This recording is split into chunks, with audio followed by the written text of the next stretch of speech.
Bueno, ahí se están uniendo todos. Hola, buenas. ¿Qué tal? Buenas tardes. Buenas. Buenas ¿Qué tardes. tal? Bueno, consulté lo que me dijeron ayer, lo del jueves. Y sí, hay buenas noticias. Sí, les va a quedar el jueves libre. Buenísimo. Perfecto. Sí, Allá. Gracias. voy a juntarles. A ver, yo estuve mirando ayer. Vieron el viernes 13, tienen una clase de traumatismo encefalocraniano. Esa clase es corta, así que bueno, yo estuve mirando todas las clases y conviene juntar esa clase con la clase del sueño, que sería la última clase, que también no es tan larga. Entonces, ese viernes, el viernes 13, van a ser dos clases para que les quede libre el jueves. Y me dijeron que sí, que está bien. Así Buenísimo, tienen el muchas gracias. jueves, no, de nada, así tienen el jueves libre. Sí, Genial, gracias. no, de Excelente, Carla, nada. gracias. Después se lo pueden comunicar en el grupo de ustedes de WhatsApp, que el jueves, entonces el jueves 19 no tienen clases, para que puedan repasar y todo esto. ¿Sí? Sí, sí, Bueno, sí, no te preocupes. bueno. Em, Carla, sí, te puedo decir algo. Mira, yo el lunes tengo mi final de diagnóstico por imágenes a las 3 de la tarde acá por Zoom, así que quizás del presente y cerca de las 3 me tenga que ir de la clase. Nada, quería no avisar hay por las dudas. problema. Está bien, no hay problema. Vos avisá cuando te vas por el chat y listo. Con que avises y después Dale. pedí un certificado del examen y lo mandás por mail. ¿Sí? Ah, ok, bárbaro. Vos tenés mi email. Yo sí, ya les quedó el Sí, email. Y lo sí. mandas por mail por cualquier cosa, porque creo que no pueden tener más de 3 faltas. Hoy les envió la secretaria un email, ¿no es cierto? Para el examen, para que se anoten el Sí. examen. Bueno, Te quería hacer una pregunta sobre eso. El ujú, tema de la fecha de regularidad, porque como nos anotaríamos antes, no nos deja poner tipo la fecha del 19, que sería la regularidad. Ponemos la fecha de inicio de cursada como sí, regular. tienen que poner la fecha de inicio. Sí, sí, sí, Genial. sí. Listo, Eh, gracias. esa fecha tienen que poner, sí. Bárbaro. Bueno. Acuerden, creo que les puso en el mail que, cuántas faltas pueden tener, creo que son 3, ¿no? No, de eso no puso nada. No dijo nada, no más de 3. Bueno, cuídense con las faltas para que no haya ningún problema. Bueno, vamos a empezar. Hoy son 2 clases cortas, al final se conecta la doctora Natividad. Bueno, aguárdenme un segundo. Ahí está, entonces.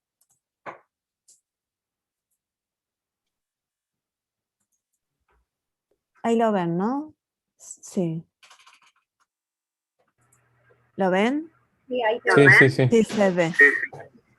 A ver, el sonido no sé cómo está. Vamos a probar el sonido. A todos parece sencillo de... ¿Qué tal? Sí, se escucha bien. ¿Sí?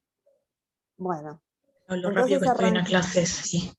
Sí, les pegó re mal por Juli, sobre todo y a mí también, boluda. Tipo, pienso en Juli y no puedo creer que esté pasando por esto. No lo puedo creer. Pero también porque me parece que cuando se muere alguien, Flavia, sí, se muere tenés alguien, tipo, Flavia. de la edad de nuestros papás, tipo, ellos. Bueno, desactiven los micrófonos, así se escucha bien la clase, ¿sí? Bueno, arrancamos.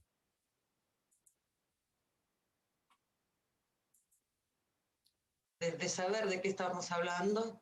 Decía que la demencia vascular parece que tiene una definición muy sencilla, si pensamos que todo aquel deterioro cognitivo que se configura como una demencia y que es debido entonces a algún tipo de trastorno vascular.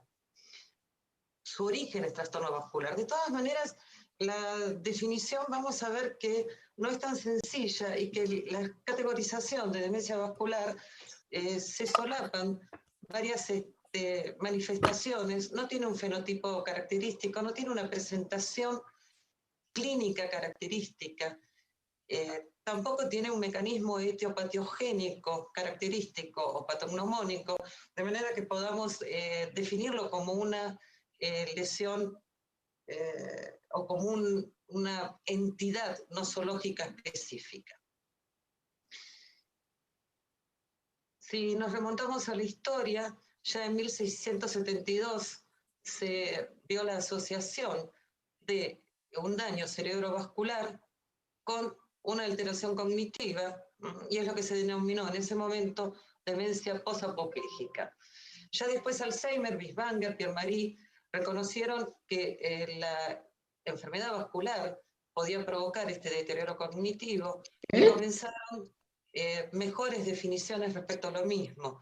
Kraepelin es el que utilizó la denominación demencia arteriosclerótica que trajo tanta confusión.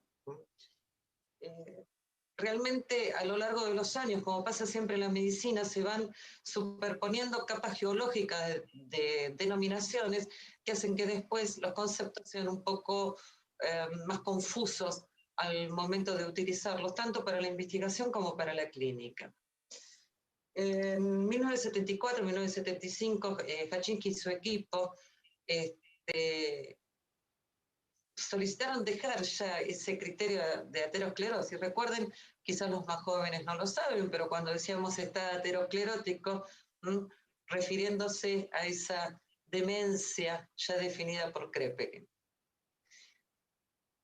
Es así entonces como empezaron a estudiarse mejor las características de aquellos deterioros que estaban debidos a causas vasculares.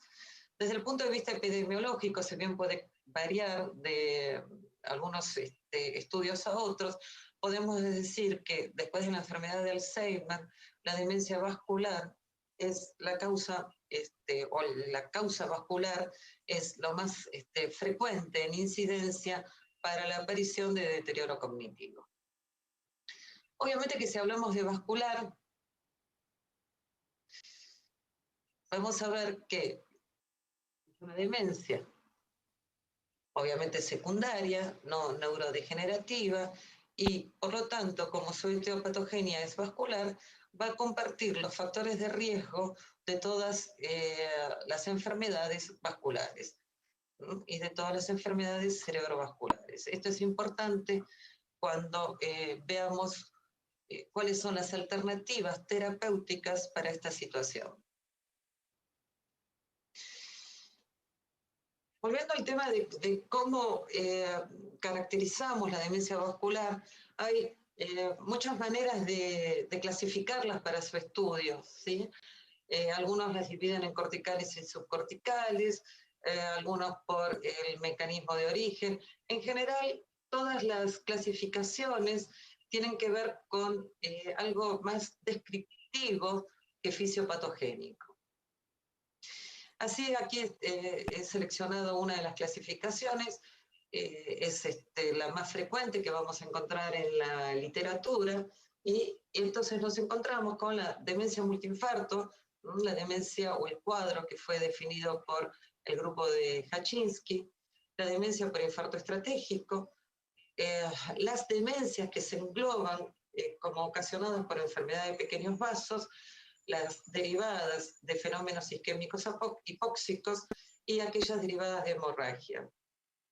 Estas vamos a ver cuando las vamos describiendo que en realidad pueden solaparse unas con otras. La demencia multiinfarto. Aquí vemos una imagen de resonancia bastante característica. Es aquella que está debida a infartos tanto corticales como subcorticales, ocasionado por la alteración o la afectación en territorios de vasos de pequeño calibre, de pequeño o de gran calibre.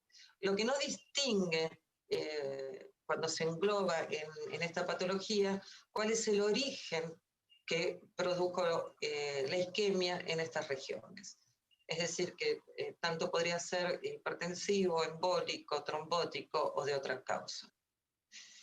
En su momento, el equipo de Hachinsky realizó una escala para tener un criterio clínico de definición. Tengan en cuenta que en ese momento no se contaba con las imágenes de resonancia, solamente se contaba con tomografía, y entonces la escala desde el punto de vista clínico era importante para sospechar una demencia causada por un multiinfarto. Obviamente, a medida que fueron mejorando los diagnósticos por imágenes, el uso de la escala fue cada vez menor. Vamos a ver datos importantes en la escala, y es el tema del inicio agudo, la progresión escalonada, el curso fluctuante. ¿Por qué ya no tiene tanta importancia? Si nosotros decimos inicio agudo en una lesión multiinfarto, en realidad muchas veces no puede definirse cuál es el momento del inicio, sino que el inicio puede ser mucho más solapado, dado que muchos de estos infartos son silentes. Vamos a ver después, cuando veamos las enfermedades de pequeños vasos, cómo la demencia multiinfarto se solapa y se pierde un poco en las definiciones de las demencias ocasionadas por los infartos lacunares. Distinto es el caso del infarto en área estratégica.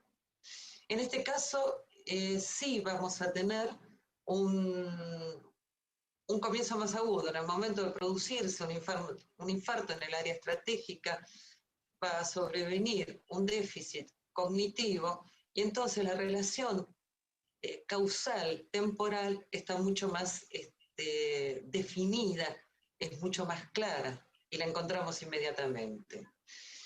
En las lesiones de áreas estratégicas que tomamos en cuenta, que pueden ocasionar lesiones, manifestaciones cognitivas, por supuesto, los infartos en tálamos, en las regiones frontobasales, en el hipocampo, sistema límbico, en el gyrus angular. Nosotros aquí vemos una lesión bitalámica que produce indudablemente manifestaciones que pueden tener que ver tanto con la memoria, si es en la región anterior, como en las manifestaciones psiquiátricas y cognitivas más específicas. Muchos de estos infartos en área estratégica van a estar acompañados, obviamente, de síntomas focales, hemianopsias, hemiparesias. A veces los síntomas cognitivos son los únicos que aparecen. Vemos en la imagen superior una lesión frontoorbitaria. En este caso ha sido ocasionada por la rotura de un aneurisma en comunicante anterior, en paciente joven, varón, cuya única sintomatología fue posterior a la isquemia, fue el síndrome frontoorbitario, el que tanto conocemos después de Phineas Gage. Vimos otro caso similar hace unos pocos años en el Hospital de Clínica, de ya un paciente de mayor edad, alcohólico, que produjo también una lesión frontoorbitaria y cuya única manifestación era este síndrome. Curiosamente, fue difícil obtener el certificado de discapacidad porque no tenía alterado, miren el criterio, no tenía alterado la memoria y por lo tanto era cuestionado en la Junta médica para definir el certificado, si esto correspondía o no a una demencia o una incapacidad. En el caso de la demencia provocada de la patología de pequeños vasos, ahí nos vamos a encontrar con varias causas etiopatogénicas.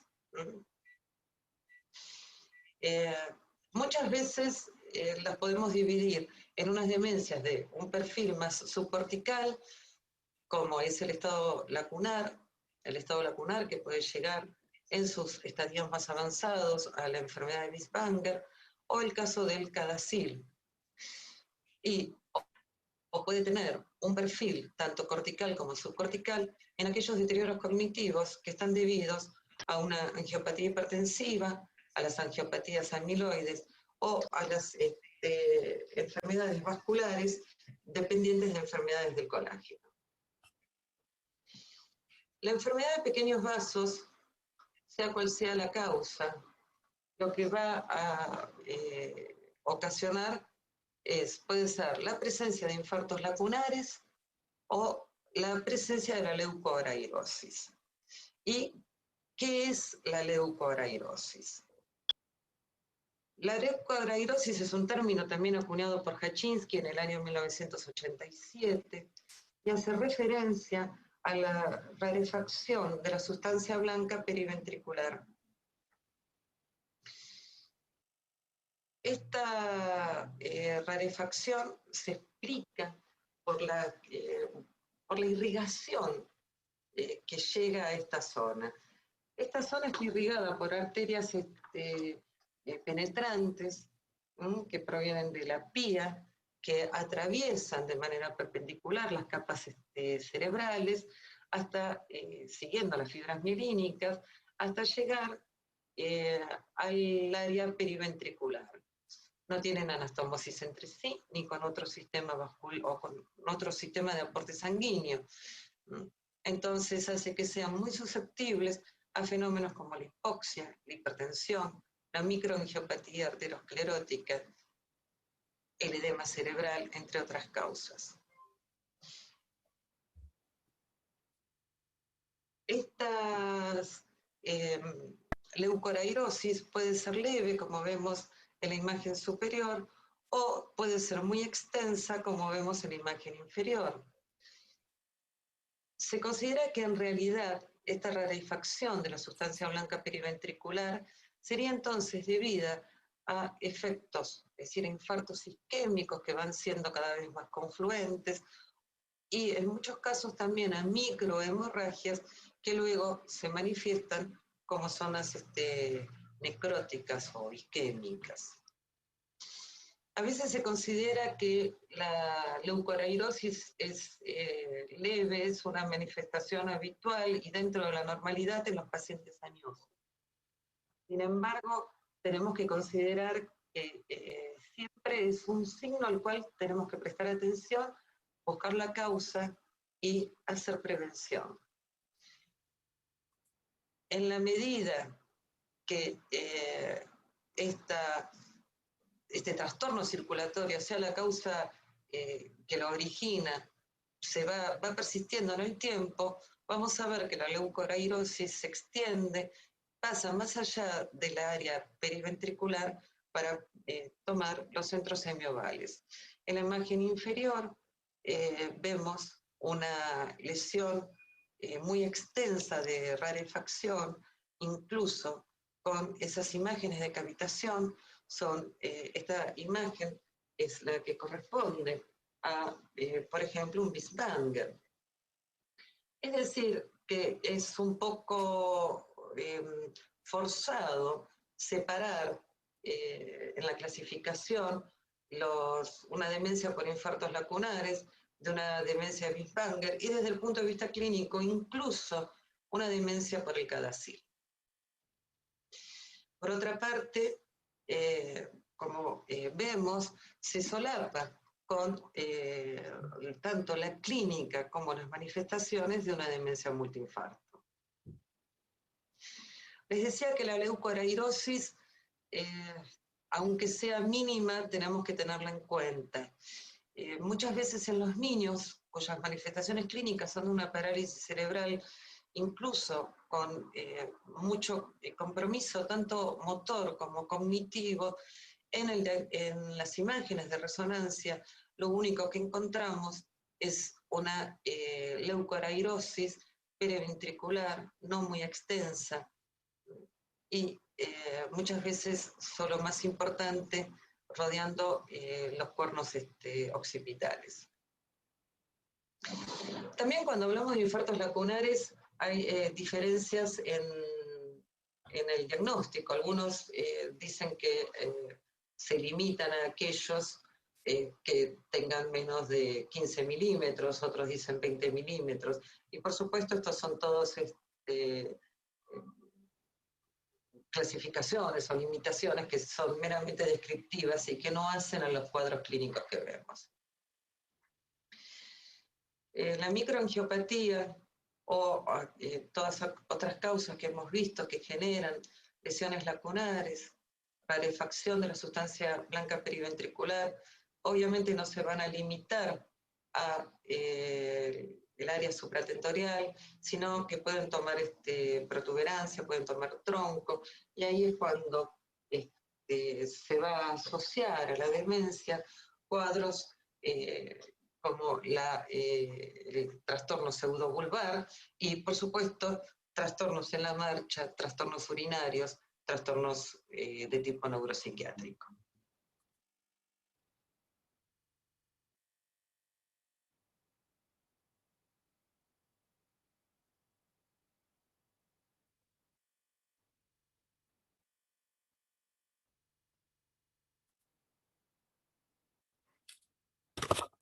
Bueno, ahora les paso la segunda parte, un minutito.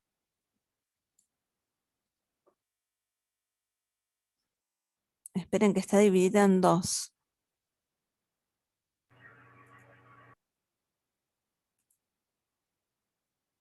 ¿Ustedes pueden ver ahora o no? No. No, Ya dejó de esperen compartir. un segundo. Entonces, un segundo. A ver, ¿dónde dejó esta señora?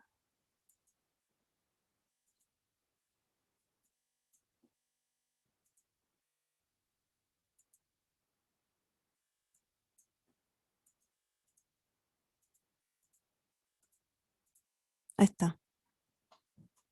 A ver, ahí. Ahí lo ven, ¿no es cierto? Sí, Sí. se ve. Sí.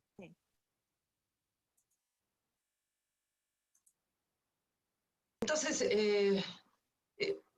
estuvimos viendo, vamos a decir un par de palabras respecto a las otras causas. El CADASIL es una enfermedad hereditaria, autosómica dominante, que produce una microangiopatía no aterosclerótica, no amiloide, que aparece, sus manifestaciones comienzan en la juventud, suele ser acompañado de migraña con síntomas focales y en un 10% de los casos con epilepsia. El diagnóstico definitivo se hace por biopsia de piel. Es más frecuente en Europa y en Estados Unidos, pero también tenemos casos, obviamente, en nuestro país, así que es una entidad a considerar cuando aparecen estos síntomas cognitivos y estas lesiones lacunares, esta rarefacción asociada a una migraña con síntomas focales en pacientes jóvenes. La angiopatía hipertensiva, no necesito explicarles, ustedes saben la lesión que va a provocar de manera subaguda crónica en los pequeños vasos que justifica la aparición de este estado lacunar y de esta leucoragirosis. Lo mismo con la enfermedad amiloide, que es hereditaria, y con las enfermedades del colágeno. Entre ellas la más importante, el lupus. En mi experiencia personal la he visto mucho más frecuentemente en la artritis reumatoidea.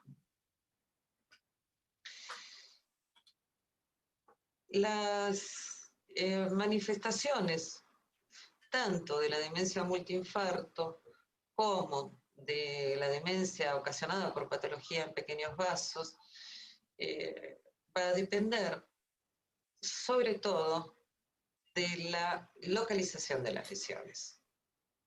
Se han hecho estudios en relación a la cantidad de lesiones que se observan, si hay una relación directa entre cantidad de lesiones y la aparición del deterioro cognitivo, y no se llegó a conclusiones definitivas.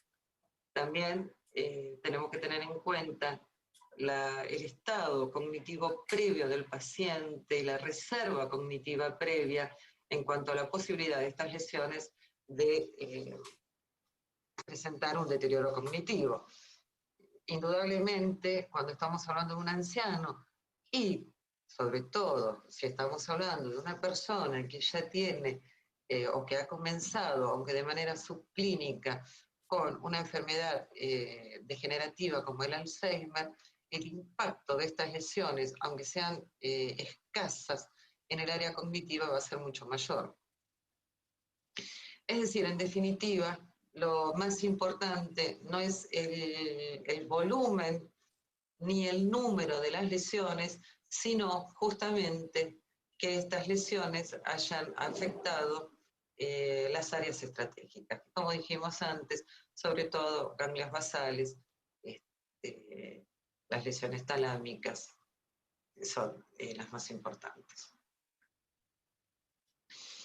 En la clasificación separan las demencias de causa hipóxico-isquémica, como vimos, tanto la hipoxia como los trastornos hemodinámicos son capaces de producir lesiones, como vimos en los cuadros anteriores. Hay algunas lesiones muy específicas, como la necrosis pseudolaminar cortical, que seguramente ustedes los han visto, produce una atrofia cortical focalizada, y si esta atrofia cortical focalizada está en un área estratégica, va a presentar entonces los síntomas cognitivos. La atrofia granular, que es la imagen que tenemos en la diapositiva, es de presentación infrecuente y va a provocar los mismos síntomas clínicos que si se tratara de una necrosis pseudolaminar. Y como vimos, la hipoxia, los trastornos hemodinámicos van a provocar tanto lesiones de sustancia blanca como lesiones lacunares. Por ejemplo, este caso de infarto bitalámico lo hemos visto en una paciente con un paro cardiorrespiratorio posparto por hemorragia, es decir, de causa hipovolémica, y si nos guiáramos solo por la clasificación, indudablemente tendríamos que incluirla en dos partes, en infarto de área estratégica y en una demencia vascular de origen hipóxico. Es decir, que cuando vemos los mecanismos de producción de las lesiones, vemos cómo se van solapando y se van, digamos, interrelacionando esta clasificación. Así que clasificarlos de esta manera es un poco forzado y sirve solamente a la descripción de los cuadros y no a ni al tratamiento ni a la presentación clínica que puedan tener.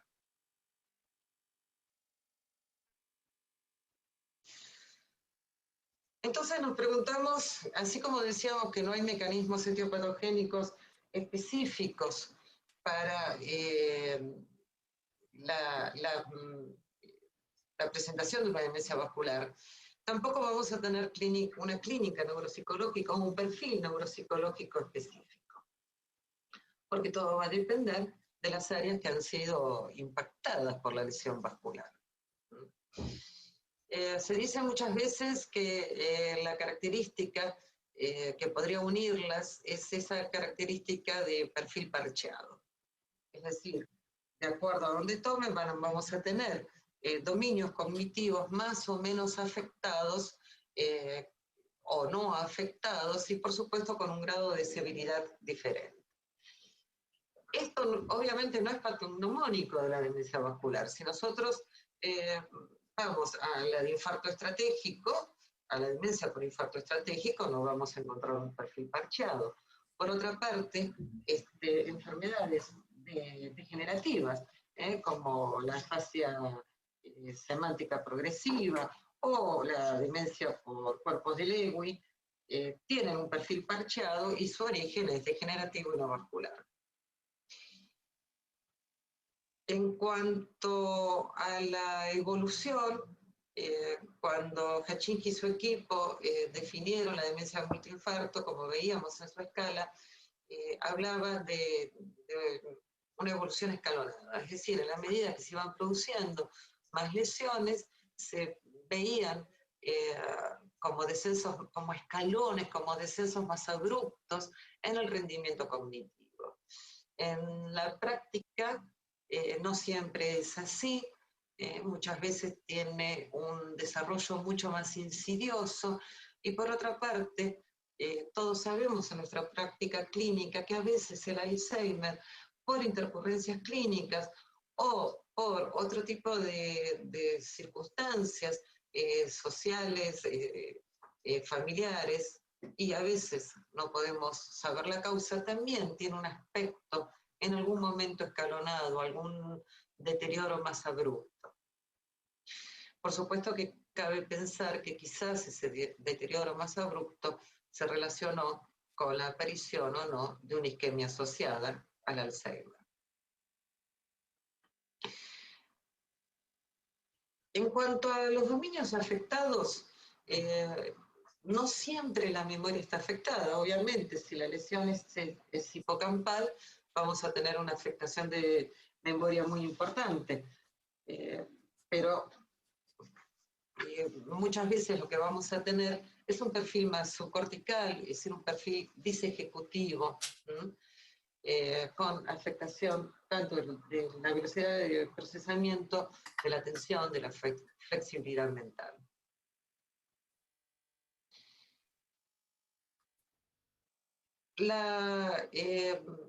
Otra de las cosas interesantes es que en el caso de la leucoarairosis, la rarefacción periventricular, dijimos que se asocia con deterioro cognitivo, pero no podemos definir, no hay un dominio, no están definidos los dominios cognitivos específicamente afectados por la leucoarairosis. Es decir, nuevamente no podemos dar un perfil específico, un perfil único para la demencia vascular. Como la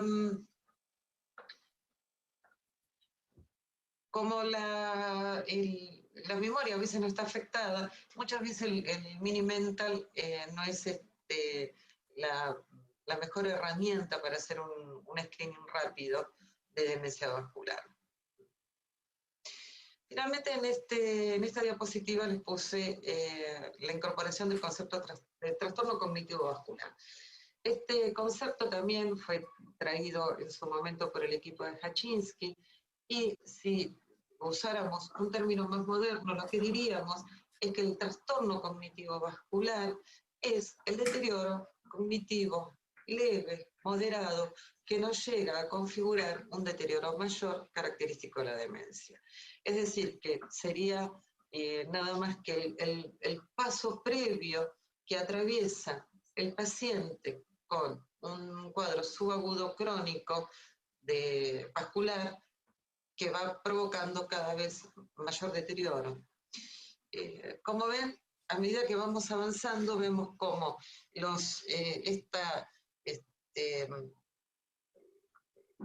cosas geológicas, de capas geológicas, de denominaciones que se van solapando unas con otras. Decíamos entonces que el mini mental quizás no es el test más adecuado para hacer un screening rápido, cuando en las lesiones, en los deterioros cognitivos vasculares, vamos a tener que hacer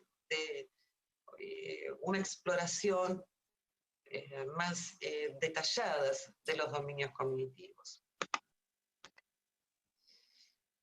Aunque no siempre, obviamente, se pueden hacer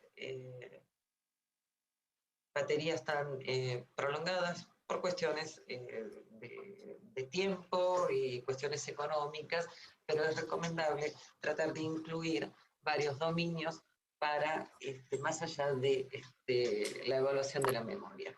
También es importante incluir la evaluación neuropsiquiátrica, por esto que comentábamos, de que muchas veces la manifestación no es tanto cognitiva, sino neuropsiquiátrica, como es el caso, por ejemplo, del síndrome frontoorbitario. Entonces nos encontramos con la disyuntiva de cómo hacemos el diagnóstico, cuándo decimos que un paciente tiene una demencia vascular. Volviendo al principio, decíamos, bueno, es muy sencillo, todo aquel deterioro cognitivo que clínicamente se configura ya como una demencia y que es debido a una causa vascular. En la práctica parece ser no tan sencillo. Hay distintos criterios, tenemos los criterios de California, en donde obviamente el paciente debe presentar el deterioro cognitivo, como dijimos, en más de un dominio. En el caso, por ejemplo, en el DSM-4, para la clasificación de demencia le daba mucha importancia a la memoria. Esa dificultad ya no lo tenemos en el DSM-5, pero persiste en el CI-10, en donde la memoria sigue siendo uno de los signos cardinales. Y como vimos, no es lo más importante o no es lo más frecuente en los deterioros cognitivos de origen vascular. El otro criterio, obviamente, es que haya infartos. Acá tenemos el otro tema, cuando los criterios de California hablan de infartos, es decir, habla de isquemias, y estaría dejando por fuera las lesiones hemorrágicas. Y el último criterio es que no haya otra patología que justifique el deterioro cognitivo. Con lo cual aparece entonces esa interrelación con el Alzheimer, de la cual vamos a ir hablando más adelante. Existen otros criterios, los criterios neuroradiológicos que están viendo en pantalla y que son semejantes a los criterios anteriores. Pero lo importante es ver el último ítem, y es del cual hablamos antes, la relación temporal. La relación temporal entre la demencia y el infarto cerebral. Primero, ¿cuál es la dificultad? Vuelvo a hablar de infarto, dejando por fuera otras manifestaciones vasculares. Y el tema de la relación temporal. Ya vimos que no siempre se puede hacer una conexión temporal, porque muchas veces las manifestaciones son insidiosas, las lesiones son silentes y recién empiezan a dar síntomas en la medida que van siendo más numerosas y van afectando cada vez más las vías de conexión. Por otro lado, no siempre el deterioro cognitivo, como vimos antes, va acompañado de síntomas focales. Resumiendo, la injuria vascular cerebral nos va a dar una combinación de signos y síntomas clínicos que junto con las imágenes nos pueden eventualmente indicar una relación causal con el deterioro cognitivo, sea lo que se llamó trastorno cognitivo vascular, es decir, un deterioro cognitivo leve moderado, o francamente una demencia vascular. Entonces nos preguntamos qué hacemos en la práctica. Y en la práctica clínica, lo que vamos a pensar, aquí están los criterios clínicos que se relacionan con los criterios que vimos anteriormente, y vamos a pensar siempre que cuando hay un deterioro, tengo imágenes, tengo una patología vascular, aunque no pueda clasificarlo estrictamente como una demencia vascular, hay que ocuparse de la situación. Volvemos a lo anterior.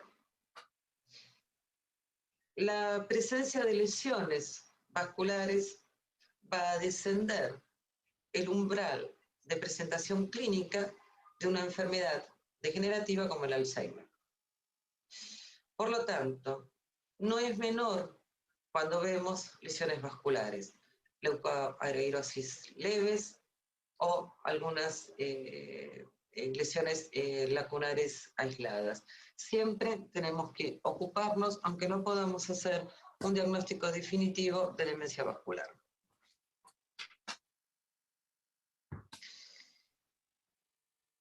Entonces, si pensamos en el tratamiento de la demencia vascular, tenemos que pensar en todo lo que dijimos antes, independientemente de que se trate de una demencia multiinfarto, de que se trate de un infarto estratégico, en territorio estratégico, o de pequeños vasos, o hipoxia, o lo que fuera.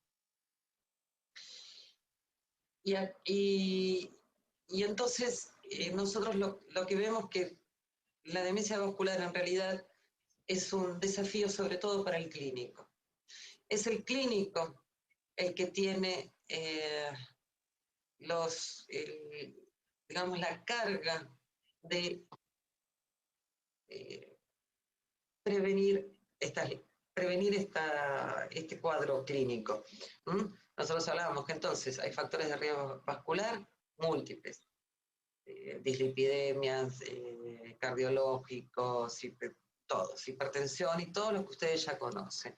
Eso puede generar, en el caso de lesiones de infarto en área estratégica, un comienzo agudo, pero que no quita que después vuelva a tener otro infarto más, o de manera insidiosa en los otros cuadros que vimos, hasta llegar a el estadio final de la demencia. Es decir, que, como vemos en esta diapositiva, lo más importante es la prevención primaria. Y esta está a cargo del clínico. De todas maneras, no excluye ni a los psiquiatras ni a los psicólogos. Cuando hay trastornos de tipo neuropsiquiátrico, trastornos cognitivos leves, esos trastornos disejecutivos leves, siempre tenemos que investigar si existe un factor de riesgo vascular. Y vuelvo a insistir, sea porque sea la causa única o porque las lesiones vasculares van a agravar cualquier otro tipo de patología concomitante. Una vez que las lesiones cerebrovasculares están instaladas, en cualquiera de los cuadros que vimos antes, llega el momento de la prevención secundaria. En la prevención secundaria, eso lo dejamos para cuando estudian la parte de lesiones cerebrovasculares. Ustedes saben que está muy discutido todavía el uso de antiagregantes. En muchos estudios no se ha visto que mejore la cognición con el ácido acetilsalicílico, pero probablemente no mejora la cognición, pero lo que hace es evitar que aparezcan nuevas lesiones. Lo mismo podemos hablar de las estatinas. Finalmente, cuando llegamos al estadio ya de una demencia instalada, el tratamiento va a tener que ver fundamentalmente con el tratamiento de toda demencia, donde el tratamiento no farmacológico es de vital importancia.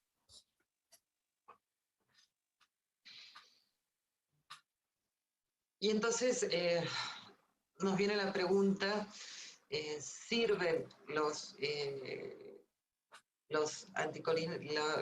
inhibidores, la colinesterasa? Bueno, aquí no hay estudios que sean concluyentes. ¿Qué es lo que ocurre? Los estudios dan, algunos les da que la ribastigmina, el donepezilo, son,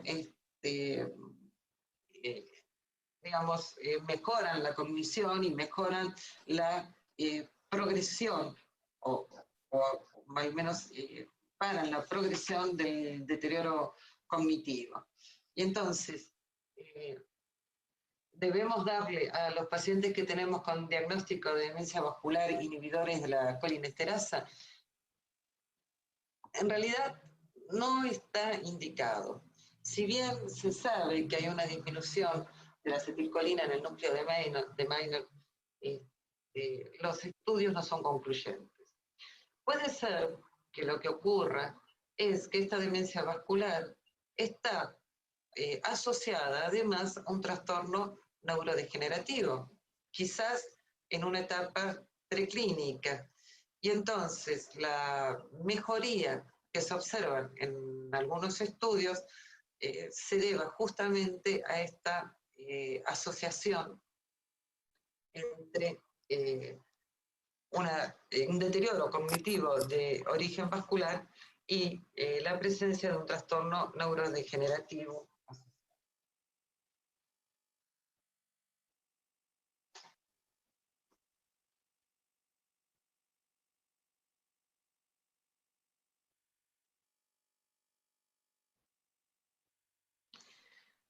Entonces, ¿qué podemos decir entonces de la demencia vascular? ¿Qué conclusión tenemos de esta situación? Por un lado, muchas veces no se toma en cuenta la demencia vascular. Se considera que no es tan importante o no tan frecuente y se subestima la incidencia que pueden tener pequeñas lesiones, infartos lacunares aislados, rarefacción periventricular escasa en la cognición.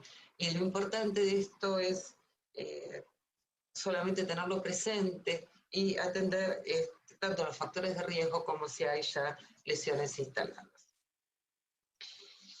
Otras dificultades, como vimos en la descripción de la demencia vascular, es que no podemos definir un fenotipo específico, entonces hay que estar muy atento, tanto lo que refiere el paciente, pero sobre todo lo que refiere el familiar, con respecto a digamos, el desempeño instrumental de la persona, es decir, la aparición de síntomas disejecutivos y detectarlos de manera temprana.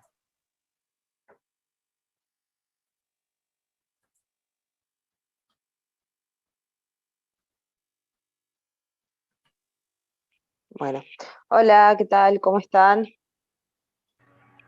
Hola. Hola. Hola, buen día. ¿Cómo andan? Todo bien. Bueno, me alegro. Bueno, con el video de recién terminamos todo lo que es demencia, ¿sí? Demencia es un capítulo muy grande.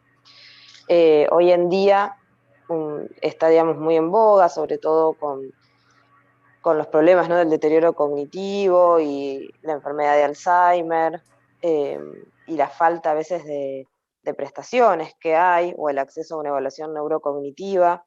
Con lo cual, bueno, es importante que ustedes puedan detectar en forma, o aprendan, digamos, a tener en cuenta estos signos y síntomas para poder detectar en forma temprana y que lo puedan derivar a tiempo al paciente para tratar de evitar, digamos, el deterioro, o por lo menos empezar a tomar algunas medidas preventivas para que este vaya disminuyendo, o hacerlo cada vez más tardío.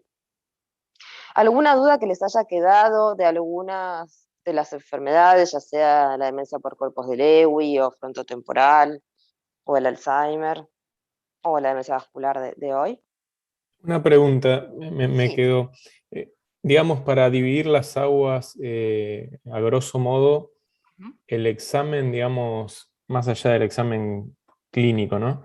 El Sí. examen por antonomasia, ¿cuál sería? ¿La resonancia o la tomografía? A ver, eso va a depender de justamente el paciente y del sistema de salud donde estemos. Siempre lo más rápido es una tomografía, ¿sí?, que nos va a permitir descartar sangrado inmediato. Por eso, lo primero que uno tiene que hacer con un paciente que tiene deterioro cognitivo, que está confuso, o que ha cambiado su personalidad o sus características, digamos, habituales, ¿no?, en cuanto al desenvolvimiento, a su funcionalidad de la vida cotidiana, es preguntar al familiar, digamos, desde cuándo sucede esto, ¿no? ¿Hace cuándo comenzó? Si esto ha sido abrupto. En el caso que haya sido abrupto, bueno, el paciente tuvo alguna caída, golpes en la cabeza, hubo algún momento en el que tuvo pérdida de la conciencia. Entonces eso nos va a determinar la urgencia en cuanto a la imagen. Si el paciente, si nos dicen, sí, se golpeó la cabeza, o no, esto, no sé, hace 2 días estaba bien y de repente empezó a decir incoherencias, es una tomografía, porque requiere de urgencia. Entonces eso nos va a permitir justamente descartar sangrados, ya de por sí vamos a ver en el caso de que haya alguna más ocupante, o sea, si hay corrimiento en la línea media o no. Y luego en una segunda etapa, digamos, es un paciente ¿no? que ya viene deteriorándose progresivamente, ya hace 1 año, nos dice el familiar que empezó con un problemita de memoria, y la verdad que este problema no avanza, está más o menos igual, pero bueno, notan que cada vez se están olvidando más palabras, uno puede pedir una resonancia magnética y esperar el turno de esa resonancia que el paciente se la pueda hacer. Después hay que tener en cuenta las características del paciente. Si el paciente tiene algún marcapasos, un implante metálico, tiene obesidad o es claustrofóbico, bueno, no vamos a pedir una resonancia porque va a depender las características obviamente del resonador. Además, o sea, los pacientes cuando se hace una resonancia, uno les pone una bobina, que es como un casco, entonces bueno, hay pacientes que no lo soportan, no lo toleran. Si el paciente tiene un deterioro muy avanzado, hay que pedir una resonancia con sedación, entonces hay que evaluar el riesgo quirúrgico que tiene eso, si es preferible hacer la resonancia porque lo ameritan las características clínicas, o bueno, no. O entonces pedimos una tomografía. Y el Y lo depósito mismo, de sustancia amiloide lo ves ujú, en la resonancia, ¿no? no lo ves en ninguna de las dos. Ah, ok, ok. Solamente el beta amiloide uno lo va a ver en un preparado histopatológico, o si pidiese, no sé, un PET, una tomografía con emisión de positrones, en realidad lo que uno ve es un ligando que se uniría a ese beta amiloide. Pero bueno, no son estudios que uno pide de rutina. O sea que lo constatás con la clínica, básicamente. Sí, Y el descartás que diagnóstico haya es algo vascular, es para el otro lado. exacto. Ok. Uno descarta, o sea, el diagnóstico lo hacemos con la clínica principalmente, pero nos apoyamos en los estudios complementarios, que es una imagen, sea tomografía o resonancia. Si uno lo quiere pedir con contraste, íbamos a optar siempre por la resonancia, ¿sí? Porque el iodo, recuerden que nada, puede generar muchas alergias y puede tener muchos efectos adversos en nuestros pacientes, además al ser pacientes añosos, a veces tienen fallas renales, entonces bueno, y el contraste siempre se elimina por orina. Entonces, bueno, son muchos aspectos que uno que tiene que tener en cuenta a la hora de pedir la imagen. Después la evaluación neurocognitiva, que es fundamental, que eso nos va a definir, digamos, cuál es el grado de deterioro de ese paciente, y también, digamos, dependiendo de la patología, los perfiles neurocognitivos son diferentes, ¿no? Si la patología es cortical, por ejemplo, en el caso del Alzheimer, y vamos a tener mayor afectación de la memoria. Si es subcortical, la afectación de la memoria, por ejemplo, anterógrada va a estar menos afectada y va a estar más afectada la memoria inmediata, ¿sí? O la working memory. Y por último, el análisis de sangre, para descartar cualquier tipo de alteración, ya sea a nivel sanguíneo o a nivel hormonal, ¿sí? O de parámetros clínicos que pueden generar un estado confusional en el paciente, y entonces nada, uno cree que en realidad el paciente está con deterioro cognitivo y tiene una infección urinaria o está con algún otro tipo de infección, como sea respiratoria, por ejemplo, que generan cuadros así de deterioro, que son agudos. Entonces, por eso, siempre hay que pedir análisis de sangre, imagen y evaluación neurocognitiva sumado a la clínica. Entonces, eso ya nos da como un panorama mucho más claro de lo que le está pasando al paciente. Buenísimo. Muy claro. Gracias. No de nada. Yo te puedo hacer otra pregunta. Sí. Con respecto al tratamiento, ¿qué Sí. expectativas se tiene? ¿Es como que hay casos en los que se puede revertir cierto grado de la demencia o es solamente retardar el progreso? No, a ver, el tratamiento tengan en cuenta que es de 2 tipos, es farmacológico y no farmacológico. En cuanto al tratamiento farmacológico, pasa a ser un poco, digamos, como un tratamiento paliativo, ¿no? Uno lo que busca es retrasar el progreso de la enfermedad, no la vamos a curar. Piensen que desde el año 2010 los fármacos siguen siendo exactamente los mismos, pese a que hay muchos estudios de investigación nuevos que están intentando sacar nuevas líneas farmacológicas, pero la realidad es que hasta ahora nada ha dado resultado.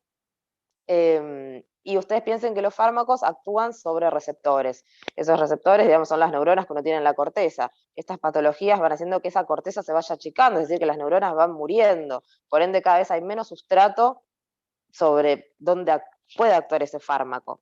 Entonces, la verdad es que no, uno lo da solamente para enlentecer el progreso de la enfermedad.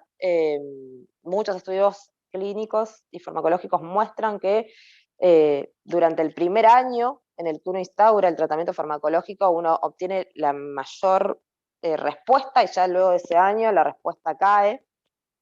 Y luego, por otro lado, uno tiene el tratamiento no farmacológico, que es lo que nos ayuda a sostener al paciente, ¿sí? Porque a través de la neurorehabilitación cognitiva, pues ya este es un paciente que tiene patología, uno lo que hace es mantener esos circuitos neuronales activos. Entonces ahí uno apela al concepto de la neuroplasticidad, ¿no? Esta capacidad de generar nuevas redes con esas neuronas que van quedando.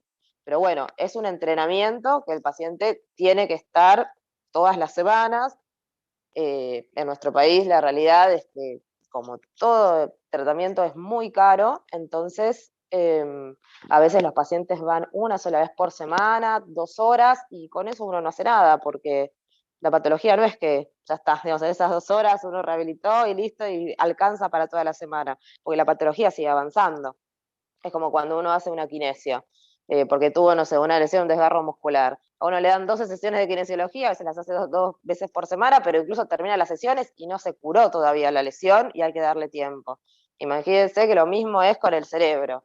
Entonces, para que un tratamiento no farmacológico sea eficiente, el paciente debería estar todos los días haciendo el mismo entrenamiento. Entonces, uno tiene que apelar a la ayuda familiar, o si está internado el paciente, del geriátrico donde esté, y que obviamente, o sea, la gente tiene también sus actividades, la patología es muy desgastante para el que está todos los días al lado de ese paciente, entonces llega momentos que uno, por más de que intenta sostener el paciente junto con el familiar, a veces se cae. Entonces lo más importante es tratar de armar junto con la familia, no que haya un solo cuidador, sino que se pueda armar una red de cuidadores para que todos puedan estar brindando su soporte. Capaz que hay alguien que no puede sentarse porque no tiene paciencia para estar con el paciente haciendo un ejercicio de rehabilitación, pero lo puede ir a buscar y llevarlo a caminar 2 vueltas manzanas a la plaza, todos los días. Bueno, esa será su tarea de esa persona. Y así con todo. Genial, buenísimo, gracias. No, de nada. Tengo una consulta. Sí. ¿Cuál es el seguimiento o tratamiento de alguien con deterioro cognitivo leve? El seguimiento siempre, lo ideal sería a los 6 meses, ¿no? Uno tiene que pedir toda la batería para hacer un diagnóstico. En el caso que uno objetive, ¿no?, a través de las pruebas neuropsicológicas, que el paciente tiene efectivamente un deterioro y que el resto de los parámetros están normales, uno en ese momento tiene que empezar con una estimulación cognitiva. Eso sería lo ideal en el paciente. Y ir pidiendo estudios cardiológicos para poder empezar con algún anticolinesterágico, en el caso que se pueda. Y el paciente tiene que empezar a hacer la estimulación, y a los 6 meses hay que reevaluarlo, a ver cómo está, y tiene que tener un seguido mucho más estricto que un paciente que ya tiene el deterioro cognitivo establecido. Además de la estimulación, ¿no?, en esos pacientes uno tiene que hacer hincapié sobre un buen descanso, es decir, que duerma entre 7 y 8 horas todos los días, que haga actividad física aeróbica, y que mantenga una dieta equilibrada. ¿Y esa estimulación neurológica, qué serían ejercicios de lo que sea? No sé, ¿hay algo en especial que se da o no? No, depende siempre, la estimulación va a depender de las características de ese paciente, ¿no? Lo que le guste a ese paciente, no sé. Desde ejercicios en papel, como pueden ser cálculos o resolución de problemas, hasta, no sé, actividades con música, si al paciente le gusta la música. Todos los ejercicios siempre tienen que presentar un desafío para el paciente, es decir, tienen que tener dificultad, porque si no, es lo mismo que nada. O sea, si a uno le dan, no sé, una suma de 2 dígitos, y la verdad que no estamos estimulando nada. O sea, tienen que ser, no sé, siempre problemas complejos, ¿no? Si el paciente, por ejemplo, no sé, le gusta el baile y eso lo motiva, porque lo importante de la estimulación y la rehabilitación es que el paciente se sienta motivado para hacerlo. Porque si a uno le pone, no sé, adelante suyo un cuaderno para tener que resolver un montón de problemas, y la verdad, a uno no le interesa, uno no le va a hacer. Entonces uno, si no está motivado, es muy difícil. Entonces siempre lo que se necesita hacer es lograr la motivación del paciente, para eso uno tiene que tener entrevistas con el paciente, entrevistas con el familiar, saber qué es lo que le interesa, y a partir de allí empezar a crear un plan de estimulación o de neurorehabilitación cognitiva, dependiendo del grado de deterioro que haya. Y que se logre mantener en el tiempo. Y en relación al tratamiento, siempre desde que hablaban de las drogas que se usan, me llamó la atención por qué se privilegia solo el aumento de acetilcolina habiendo tantos neurotransmisores en el cerebro, y aparte la acetilcolina también trae un montón de efectos adversos, digo. ¿Por qué es eso?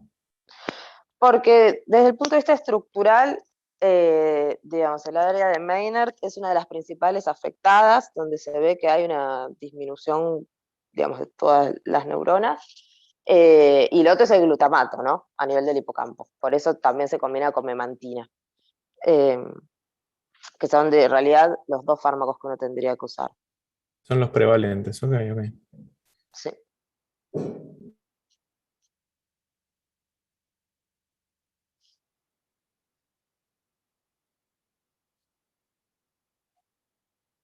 ¿Alguna otra duda?